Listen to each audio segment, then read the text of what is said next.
voir ici, c'est une carte sur laquelle c'est une carte interactive. Si vous consultez cette adresse-là, et vous pouvez regarder en cliquant sur les boutons ici, et vous pouvez avoir la liste des collaborations des projets en cours. Ce travail a été fait par ma collègue Jessica Rosenfeld, qui est avec nous dans l'équipe. Et les données que vous pouvez trouver pour l'instant sont celles de 2011. En ce moment même, nous sommes en train de finaliser la collecte des données en 2012. Et donc, c'est la variété des projets que vous pouvez trouver avec l'Université des Nations Unies. Alors, ce qui est intéressant pour nous, c'est le financement qu'on a eu récemment du ministère fédéral pour l'enseignement et la recherche, et celui de créer 8 écoles doctorales, et ce dans le cadre de l'Afrique de l'Ouest, avec des thématiques, le changement climatique qui est sur la liste des priorités de notre institut. Et donc, pourquoi c'est intéressant et important?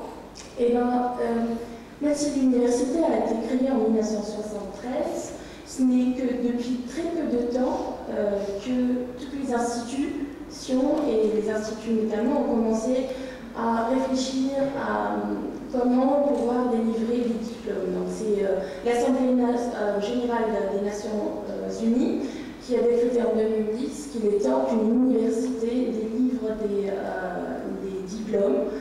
Il faut rappeler que nous sommes classés parmi les 10 premiers think tanks dans le monde.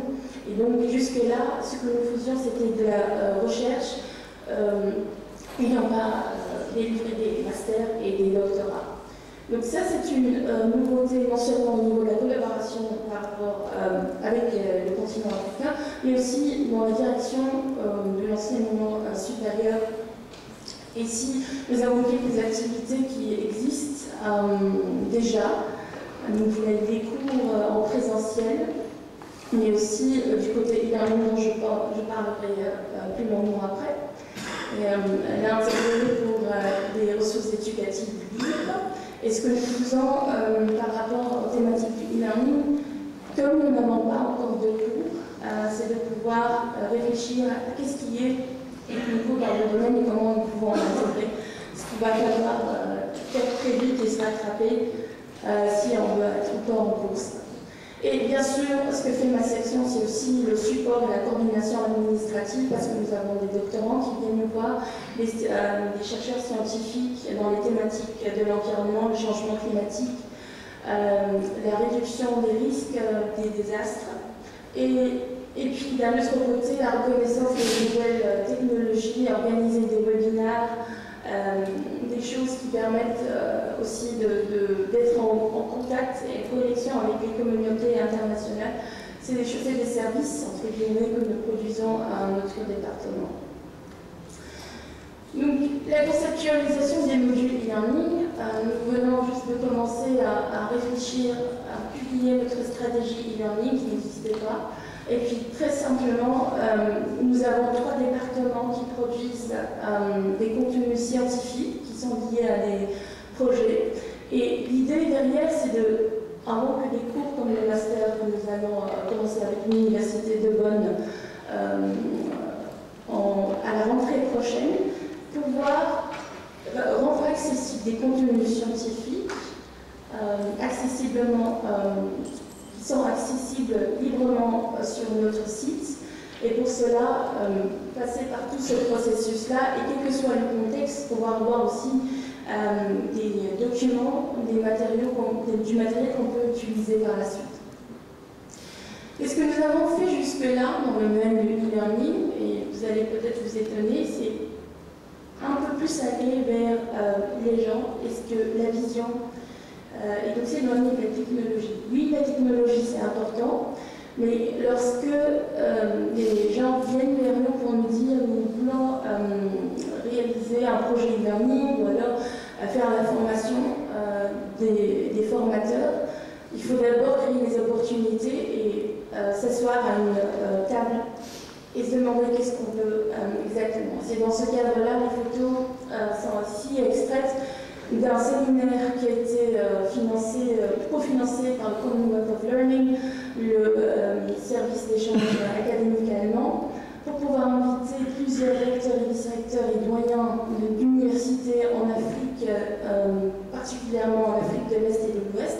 Ça, c'est l'historique de la collaboration des projets que nous avons eus dans le passé qui a fait qu'on a eu ce focus-là, et de se demander qu'en est-il de l'intégration du e-learning au niveau des universités. Vous voyez qu'il y a eu plusieurs aussi experts qui ont commencé à intégrer des cours de e-learning, mais qui n'ont jamais eu le soutien du management, encore moins des doyens. Ils ont commencé comme tentative, mais ce n'a pas été dans la politique même des universités. Donc nous permettons aussi ce type de rencontre et d'échange. Et ce qui est intéressant, ce matin, tout à l'heure, parliez de votre nouveau membre de l'université Yaoundé 1. Et je sais que l'AEF a créé un de ses premiers campus numériques à Yaoundé 1. Et il se trouve que nous aussi, nous travaillons avec un groupe à Yaoundé 1. Donc l'histoire, le professeur Maman Fouboanini s'adressait à nous en 2008 en disant je voudrais absolument commencer à développer des cours de e-learning parce que je crois fatalement que mes étudiants ne peuvent plus venir tous dans le campus, ou alors qu'il y en a ceux qui ne peuvent pas forcément se déplacer et qui mettent des heures et des heures à le faire. Donc après des séjours d'échange, ce qui a abouti à un projet. Et la particularité de ce projet, c'est que c'était un projet fait en collaboration avec nous, United Nations University, deux autres universités en Allemagne, mais aussi l'université de Makerere, l'université de Kenyatta au Kenya et l'université de Gedion en Afrique du Sud. Ces universités, nous avons eu des relations bilatérales avec ces universités. Et on s'est rendu compte, ça aussi c'est l'histoire qui a joué, que les universités en Afrique de l'Est ont toujours collaboré avec celles qui sont les plus proches. Pareil pour l'Afrique de l'Ouest. Et on est vraiment très fiers d'avoir pu ramener cette constellation-là, pouvoir travailler dans le cadre des e-schools.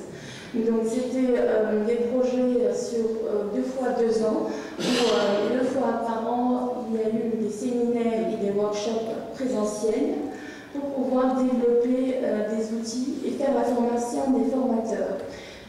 Si vous remarquez ici, ça c'est quelqu'un qui est en train de dessiner, mais en fait c'est pas des dessins, c'est ce qu'on appelle la technique de facilitation.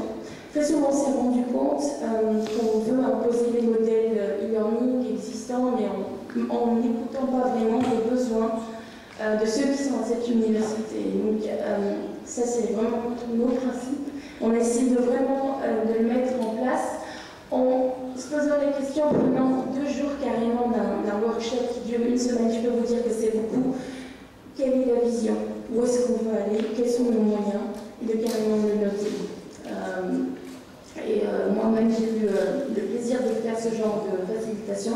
Je peux vous dire que c'était très mal recueilli au départ, parce qu'on n'est pas habitué à vraiment mettre sur papier nos idées, mais en venant au 3e et 4e workshop, le visuel a quand même permis de revenir sur les propos qui ont été retenus. Bon bref, la formation des formateurs dans le cadre universitaire, et ça c'est un exemple à l'université de Yaoundé 1.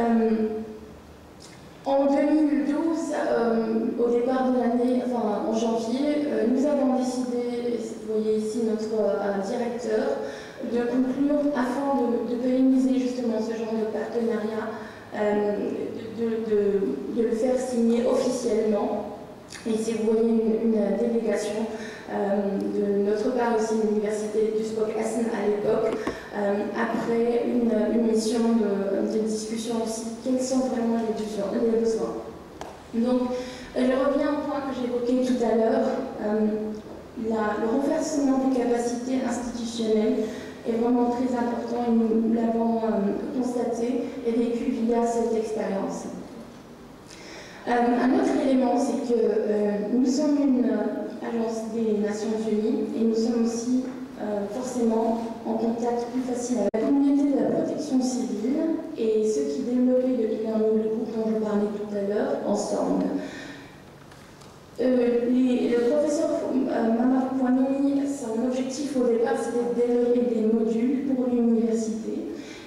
qu'il y a eu des demandes extérieures de l'université.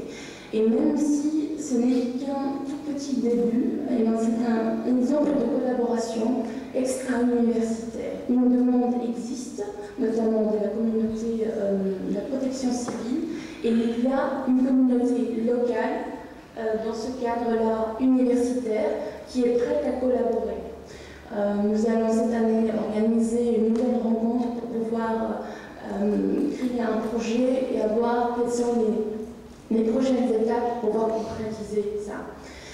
Ceci s'intègre dans ce que nous appelons le slogan de notre université, notamment faire rapprocher la science, l'enseignement, l'éducation et aussi la pratique. Nous sommes la branche académique des Nations Unies, nous essayons de participer au dialogue politique, mais aussi de réduire le fossé qui existe entre ces trois composantes. Et vous reconnaîtrez ici l'énorme besoin d'organiser la formation des formateurs. Ici, vous voyez des formations qui se passent en classe, mais celles aussi liées aux thématiques de notre institut qui se passent dehors. Mais j'insiste ici sur la réduction et la connexion entre ces disciplines qui n'est pas du tout évidente. Et nous faisons des efforts dans cette direction pour pouvoir réduire le fossé. Tout à l'heure, nous avons parlé, vous évoquiez la qualité. Donc tout ça, nous voulons des programmes e-learning accessibles. Et qu'en est-il de la qualité?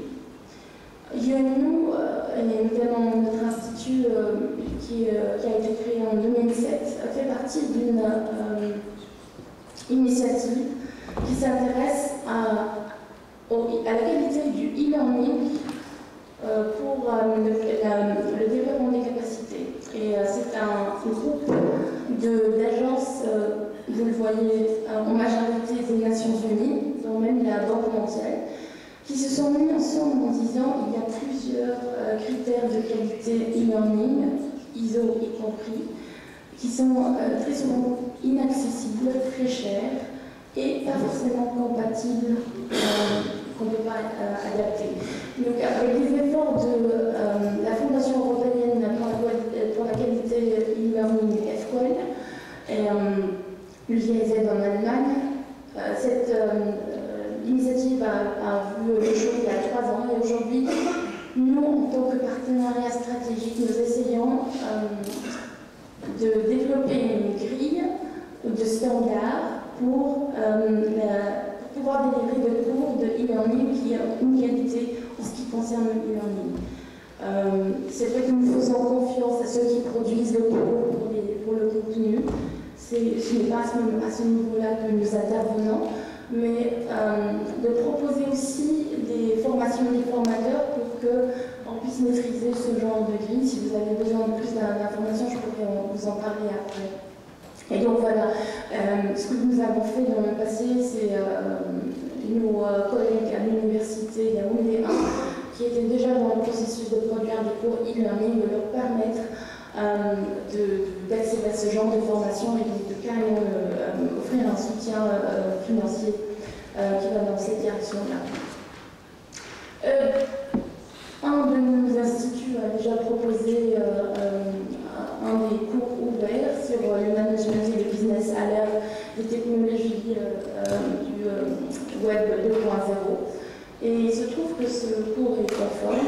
Donc on a eu le certificat OpenCV Check il y a 2 ans. Et si vous voyez les participants des derniers groupes, il faut dire que la variété ne sont pas que des universitaires, mais des instituts qui sont actifs dans le développement des capacités et de partout dans le monde.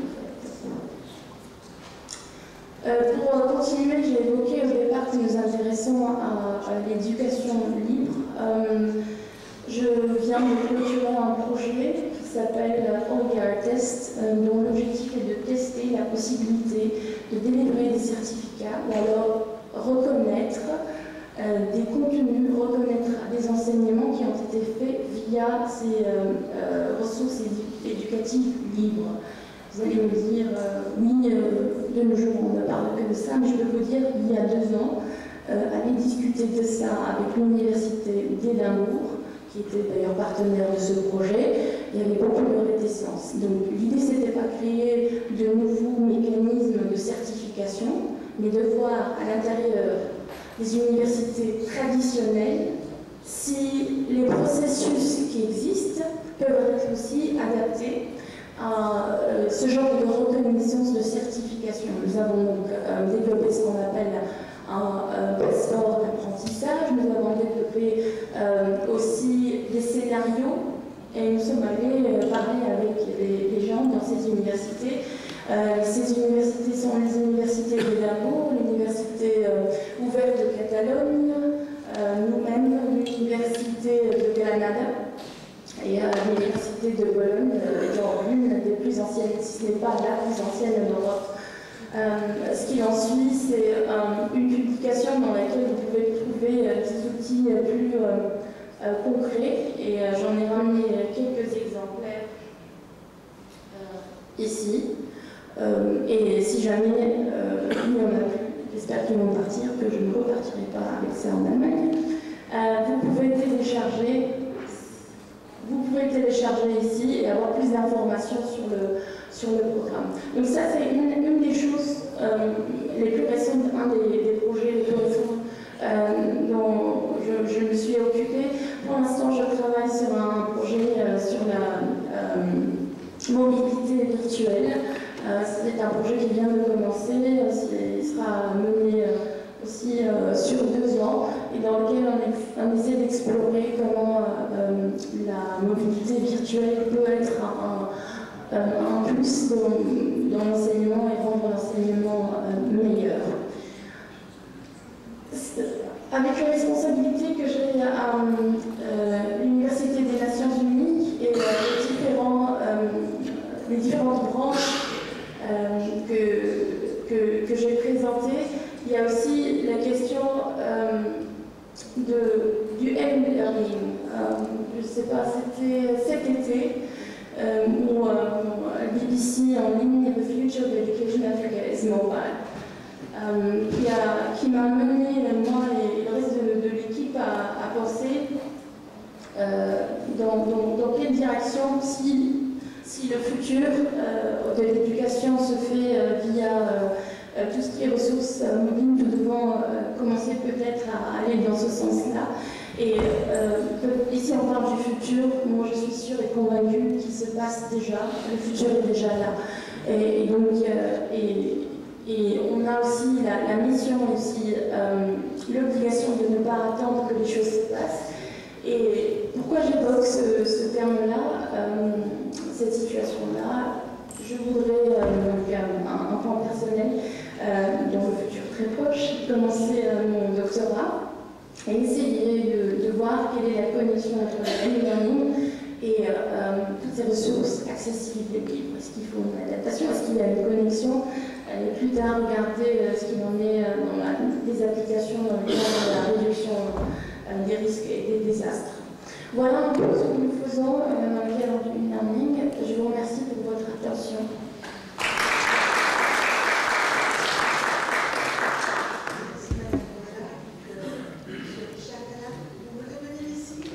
Non, si ça ne vous dérange pas, je vais prendre à partir de là. Parfait.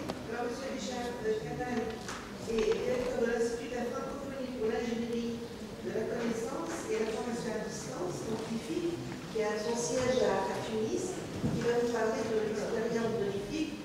Alors, j'espère que cet après-midi, nous gérerons un petit peu mieux notre temps, de façon à ce que nous puissions tout de même débattre, parce que je suis sûre que beaucoup d'entre vous auront des questions à poser. Et donc, en fin d'après-midi, nous essaierons de discuter de tout ceci. La parole est à vous, M. Canal. Et merci d'être parmi nous aujourd'hui.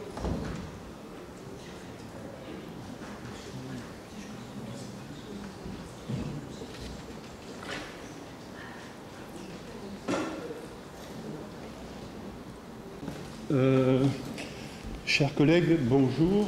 Je me présente donc, je m'appelle Richard Canal, je suis directeur exécutif. Je vais prendre le micro, pardon. Voilà, donc tout d'abord, je tiens à saluer la présidence de l'Université de Rabat-Souci qui nous a invités pour ce séminaire très intéressant. Je remercie aussi la directrice qui nous a contactés pour que nous puissions intervenir dans ce colloque. Donc, je m'appelle Richard Canal, je suis le directeur du nouvel Institut de la francophonie qui vient d'être créé à Tunis. Nous appartenons à l'Agence universitaire de la francophonie. Je pense que vous connaissez tous l'Agence universitaire de la francophonie. C'est près de 800 universités. C'est une association de près de 800 universités qui se trouve dans une centaine de pays dans le monde. L'Agence universitaire de la francophonie a été, disons, un des pionniers, un des précurseurs dans l'implantation des TIC dans le monde, en particulier en Afrique. Comme on l'a cité tout à l'heure, l'un des premiers campus a été mis en place par l'Agence universitaire de la francophonie à Yaoundé, mais également au Maghreb. Nous avons appuyé à la fois les infrastructures techniques en créant ce réseau de campus numériques francophones qui se trouve actuellement à peu près dans chaque pays qui sont membres de l'agence. Nous avons également aussi appuyé la production de contenu puisque nous avons un catalogue de formations à distance d'environ 70 formations de niveau licence ou master, dont beaucoup ont été développées dans ce qu'on appelle le Sud, en particulier Afrique noire et Maghreb. Donc l'agence a installé un certain nombre d'instituts.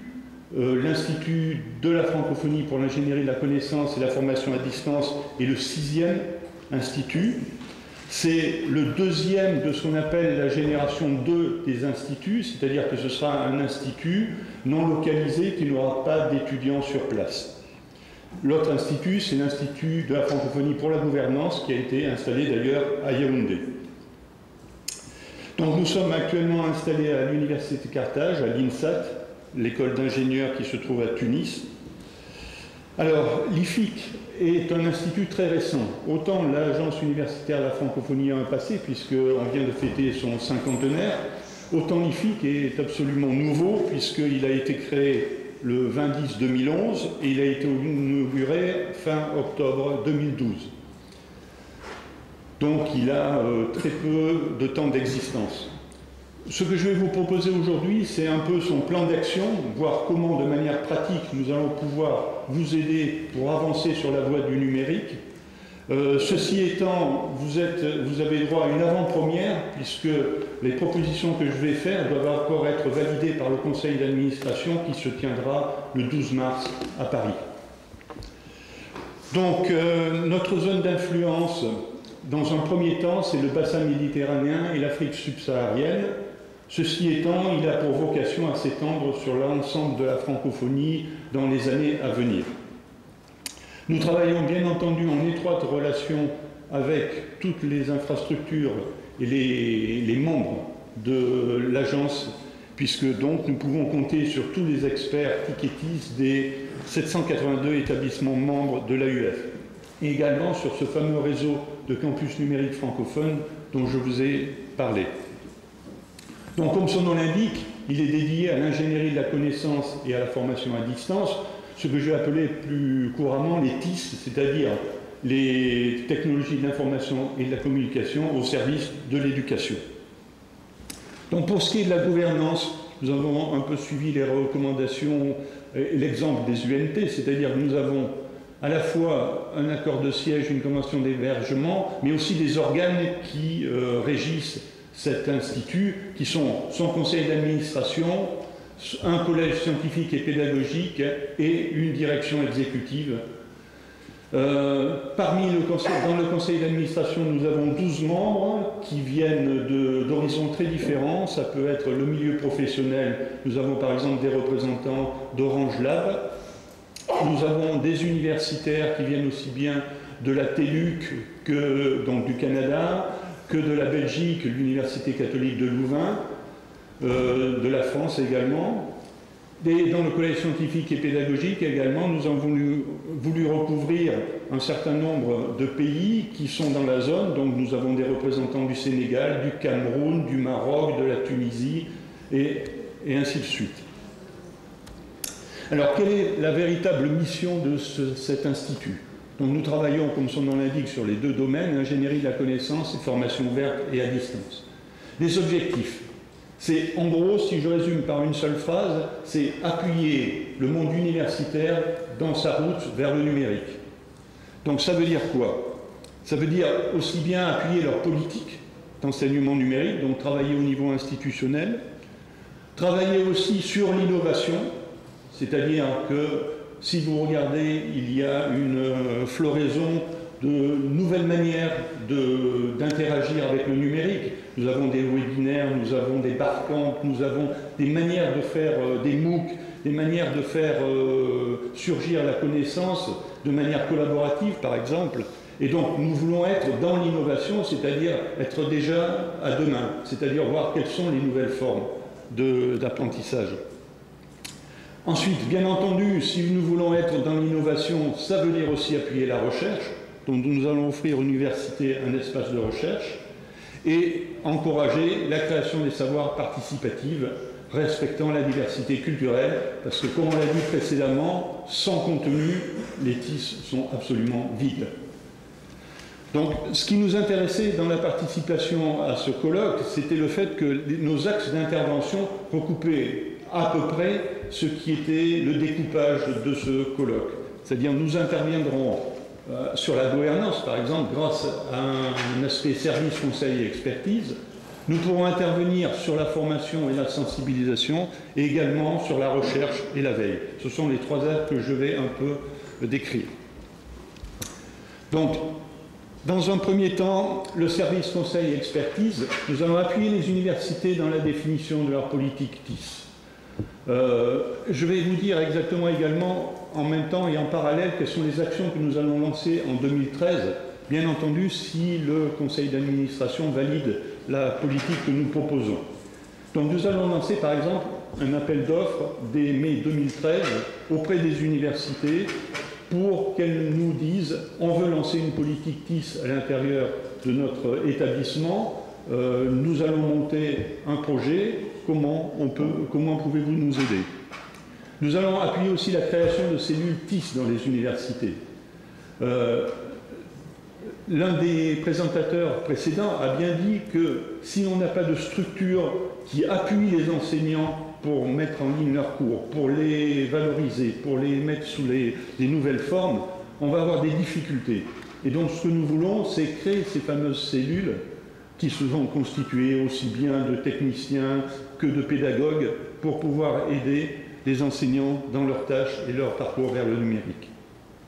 Nous pouvons également appuyer la valorisation des laboratoires TIS, leur évaluation, appui à la définition des politiques publiques. Nous allons aussi produire des contenus, c'est-à-dire qu'on se rend compte que le cursus, que l'ensemble des publications sur les TIS est très réduit. Donc nous allons appuyer des enquêtes, des études. On va déjà lancer, si le CA nous l'accorde, 2 enquêtes. Une enquête sur le pourtour méditerranéen, sur l'état de la recherche en TICE, sur le pourtour méditerranéen, puis une seconde sur l'Afrique subsaharienne. Nous allons aussi essayer d'aider pratiquement les enseignants qui veulent se diriger vers le numérique en publiant des manuels pratiques, des fascicules très pratiques qui leur indiquent comment utiliser tel outil dans mon cours, comment je vais, par exemple, utiliser les réseaux sociaux dans mon cours, comment je peux les utiliser. Nous allons accompagner également des juniors entreprises en TIS. Donc vous voyez, nous n'interviendrons vraiment que sur un seul domaine, c'est les TICE. Nous allons créer un annuaire d'experts, un répertoire des formations. Je passe au second volet qui est la formation et la sensibilisation. Si on examine maintenant les élites qui ont été formées en TIS, elles l'ont souvent été soit à l'étranger, soit à l'aide de formations à distance. Vous devez tous certainement connaître le master UTICEF, qui a formé une grande partie des spécialistes dans les TICE dans l'ensemble de l'Afrique. Mais le fait que ce soit des formations à distance ou des formations étrangères ne permet pas le développement de la recherche à l'intérieur des pays. Et donc, nous sommes favorables à appuyer la création de formations TIS à l'intérieur des pays. Si possible, à vocation régionale. Nous professionnaliserons aussi ces formations TIS. Nous allons aussi essayer de monter les formations certifiantes en TICE orientées métiers pour faire des concepteurs de cours en ligne, des gestionnaires administratifs, des auditeurs de projets, des chefs de projet. Vous connaissez certainement également le dispositif transfert. Ce dispositif transfert a été créé il y a plus de 10 ans pour commencer à former les enseignants, les formateurs aux techniques des TIC et des TIS. Nous avons des modules sur la scénarisation, un certain nombre de modules, et nous allons essayer de renforcer ce dispositif. Nous allons réfléchir aussi sur une initiative de MOOC francophone. On voit grandir petit à petit des MOOC, surtout du côté anglophone, aux États-Unis en particulier. Vous avez entendu certainement parler de l'EX, de Coursera et de tous ces MOOC. Il me semble qu'il nous faut nous positionner en tant que francophonie pour créer une initiative de ce type-là.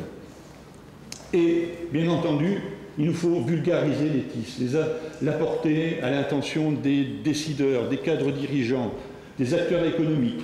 Et donc nous allons organiser des webinaires, des barcamps, des événements très fédérateurs, très novateurs, qui vont fédérer les différentes couches qui sont impliquées dans les TIS. On a déjà organisé un barcamp à Tunis, un autre à Kenitra très récemment, et le prochain devrait être à Oran sur l'utilisation du web, l'introduction des outils web 2.0 dans la pédagogie. Et bien entendu, nous ferons des ateliers de réflexion sur l'innovation TIS. Je terminerai par ce que nous considérons comme l'aspect le plus important, peut-être, de notre action, c'est l'appui à la recherche. Donc, on va appuyer, non pas un réseau de recherche, mais la recherche en réseau, qui sera dédié au TIS. On va aider les étudiants à construire leur thèse. On va les aider à publier des articles. On va structurer, essayer d'appuyer la structuration d'équipes de recherche régionales. On se rend compte qu'il y a parfois des individus qui travaillent dans les TIS, ils sont souvent isolés, et donc l'intérêt c'est de les regrouper dans un réseau dans lequel ils vont partager un peu leurs préoccupations. Et donc on appuiera, et ça c'est la vocation de l'Agence universitaire de la francophonie depuis le début, la mobilité des doctorants. Nous ferons des cycles de conférences de haut niveau sur toujours les TIS. On lancera une école d'été TIS qui essaiera dans un premier temps peut-être sur le Maghreb, qui va essayer de réunir un ensemble des chercheurs TIS, une vingtaine de chercheurs TIS. On le ferait ça certainement en septembre 2013. Dans un avenir proche, on va essayer de monter un colloque international dédié, bien entendu, au TIS. On aura des projets de recherche appliquée. Par exemple, si on veut, je réponds en partie à la préoccupation de ma collègue qui m'a précédé, c'est-à-dire on va se pencher, par exemple, sur l'utilisation des téléphones portables et des mobiles pour l'apprentissage numérique. On a déjà des expériences dans un autre projet qui s'appelle IFADEM, qui a commencé sur Haïti, mais qui s'est développé dans d'autres pays, qui consiste à la formation des maîtres. Et, par exemple, à Madagascar, on a essayé d'apporter la formation aux maîtres à l'aide des téléphones portables, avec l'appui de l'Agence française de développement et d'Orange Lab. Donc on va continuer à faire de la recherche appliquée sur ce type-là. Voilà. Je sais que vous avez faim, donc j'avais encore quelques questions sur lesquelles l'IFIC peut vous aider. Je vais essayer d'aller assez rapidement. Ça vous indique comment l'IFIC peut apporter quelque chose dans vos initiatives. Donc voici un ensemble de questions qui sont pour les responsables universitaires. Je vous les livre en vrac. Comment vais-je mettre en place la stratégie d'enseignement numérique que j'ai en test pour mon établissement? Comment puis-je former mes enseignants qui souhaitent créer des formations à distance ou renouveler leurs enseignants à l'aide du numérique? Comment puis-je évaluer ou améliorer un dispositif de formation à distance? Comment puis-je monter une formation sur l'ingénierie de la connaissance? Pourquoi mon master TIS ne donne pas les résultats escomptés? Comment puis-je monter un laboratoire de recherche en TIS? Comment les autres pays ont-ils réussi leur plan TIS? Voilà quelques questions auxquelles on peut peut-être vous aider. Pour les enseignants, puisqu'on va travailler sur plusieurs niveaux, pour les enseignants, les aider à choisir la forme d'enseignement la plus adaptée à leur matière, par exemple. Est-ce que je dois faire de la formation présentielle, de l'auto-formation, de la formation entièrement à distance, formation hybride? Quel niveau d'hybridation? Comment adapter mes connaissances au mode d'apprentissage choisi? Comment utiliser les outils du Web 2.0? Qui peut me former à l'utilisation des TIC? Est-ce opportun de monter une nouvelle formation universitaire sur les TIC? Qu'est-ce qu'un barcamp, un webinaire, un MOOC, un TEDx? Donc tout ça dans le cadre de la vulgarisation. Pour terminer, pour les étudiants et les chercheurs, comment on peut les aider? Comment monter une start-up associée au TIS? Comment rencontrer les autres chercheurs TIS de la région? Où puis-je continuer mes études en TIS? Comment préparer mon entrée dans un doctorat en TIS? J'ai des idées innovantes, comment les partager pour monter un projet? Comment puis-je rester informé des évolutions des usages et des technologies dans les TIS? Et où puis-je publier mes travaux de recherche sur les TIS en français? Voilà. Et pour le dernier niveau, c'est-à-dire les systèmes publics, les gouvernements, les organisations internationales, comment accompagner la modernisation d'un système d'enseignement supérieur dans un pays? Comment consolider la gouvernance des universités par l'éthique? Comment former les acteurs qui accompagnent les programmes de formation en ligne? Comment créer les formations en ligne francophones? Comment évaluer de manière indépendante les retombées d'un programme de formation en ligne? Et où puis-je trouver un baromètre des TIS et de la foi dans le monde? Voilà, j'ai essayé d'être assez bref.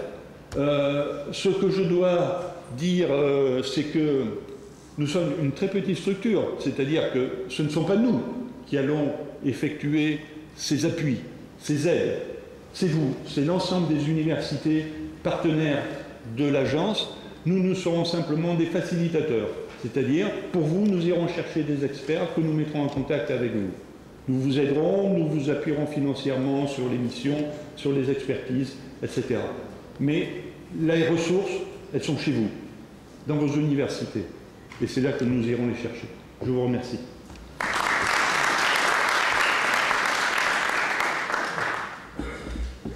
Merci pour cette présentation très intéressante pour nous. Moi, j'ignorais tout à fait l'existence de l'EFI, l'agence de la francophonie, nous avons l'habitude de travailler avec, et nous ignorions qu'il y avait une création de cette direction chargée justement de l'accompagnement des universités.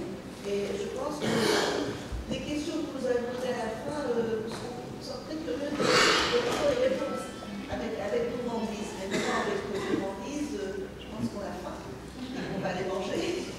Et que nous reprendrons les travaux comme prévu. Et nous essaierons donc quand même de réserver un moment important au débat que nous n'avons pas pu avoir ce matin. Merci à tous. Pour terminer, si ça intéresse... Merci, Monsieur le Président. Merci, Monsieur le Président. Donc, vous avez, chers collègues, un petit programme, puisque c'est M.